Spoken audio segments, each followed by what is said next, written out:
I want to thank you all for coming out to hear me talk on Klezmer Clarinet performance practice and Fishel Pustilnik's Gypsy dance. First, I'm going to give you a brief history on Klezmer music. The genre spun from the Jewish faith and Eastern European tradition.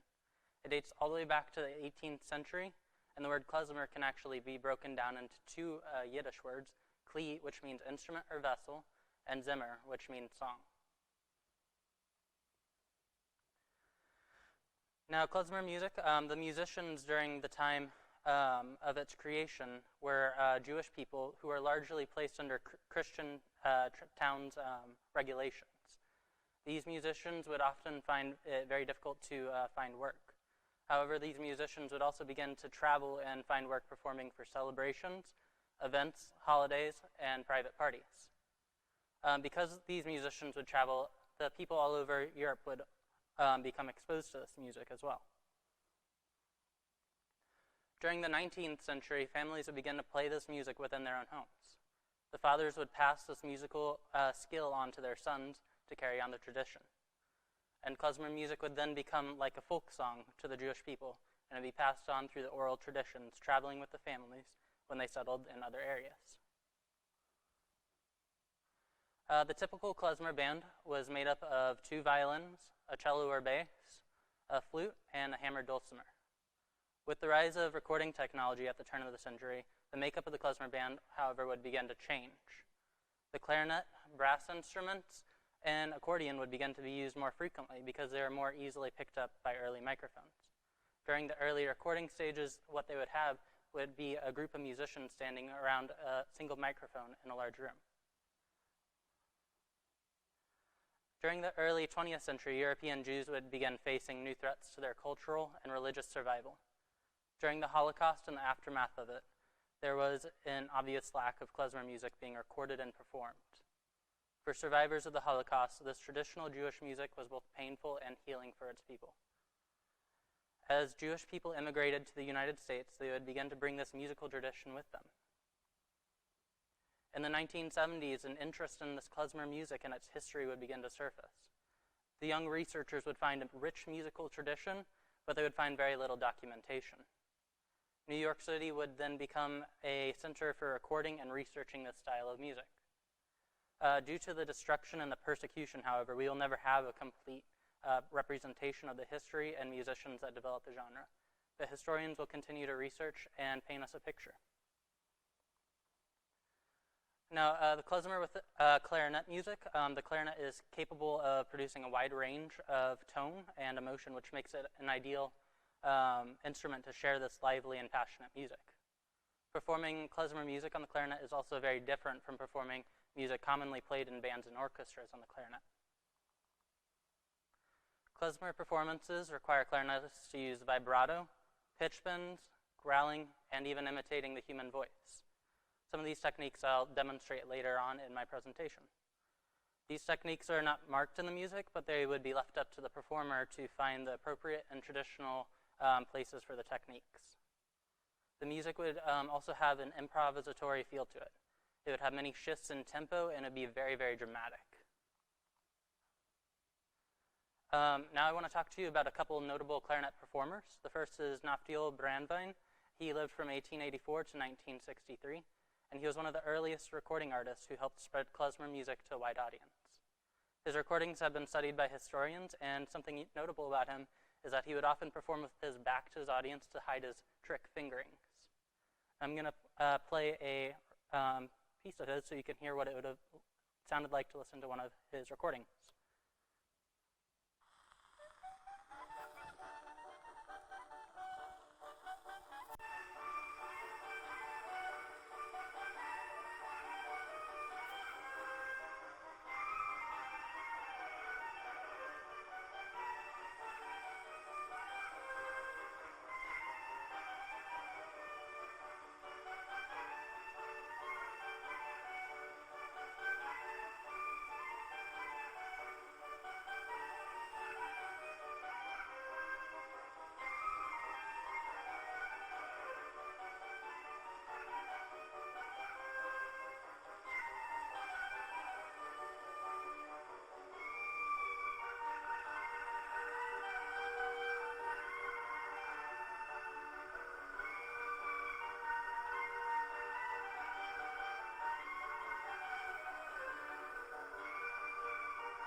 hopefully that gave you a good idea of what that time period of music would have sounded like.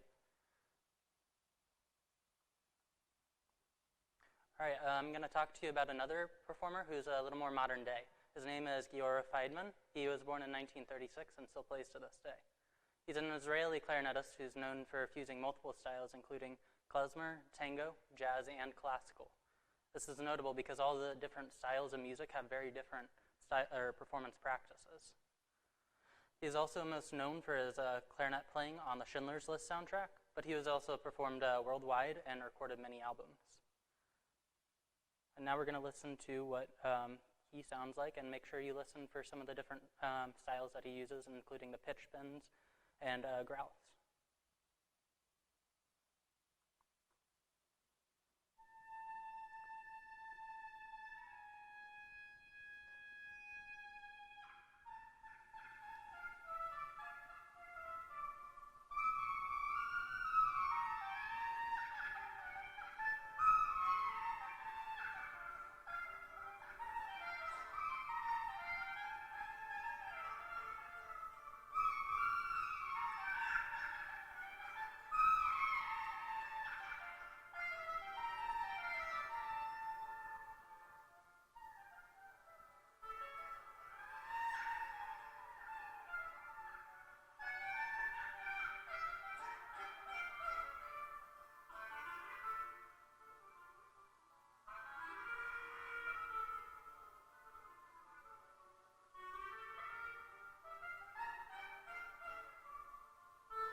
All right, that was Giora Feidman. He is an excellent example for some of the techniques used in klezmer music.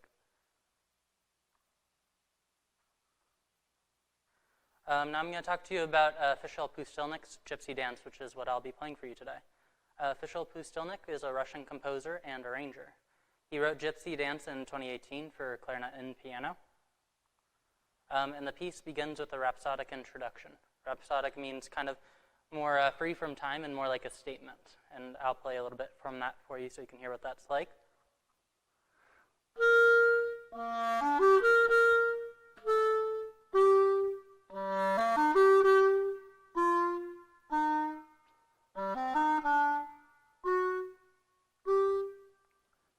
And if I were to play that in more of a classical style, it would sound like this.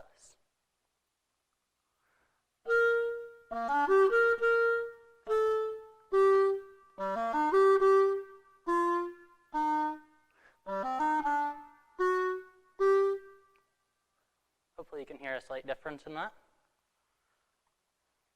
All right, the first theme appears after that. It's punctuated with short staccato notes, and it's performed in a very steady rhythmic manner, which serves to contrast the opening phrase. The three notes that end the section are notable because they are kind of like a human sigh, which imitates the human voice. First, I'm going to show you some of the pitch bends that the phrase opens with, and then I'll demonstrate the human sighs.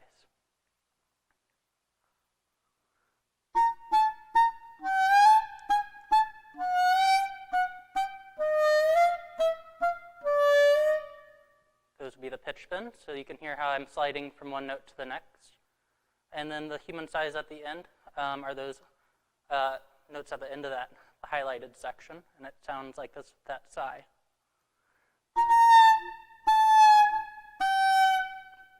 As opposed to just...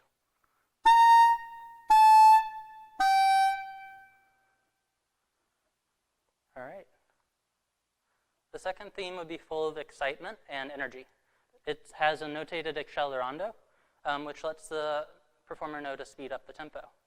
The music also gets louder and more intense here. This lets the clarinet performer take the lead and push the tempo forward. The following section is improvisatory in nature.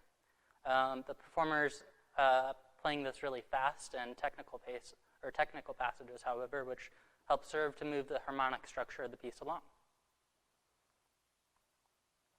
And lastly, the piece concludes with a coda. This is like an ending phrase, and it brings closure to the piece and ends with an exciting flourish.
A piece like this, well, it depends on how much experience you have in it.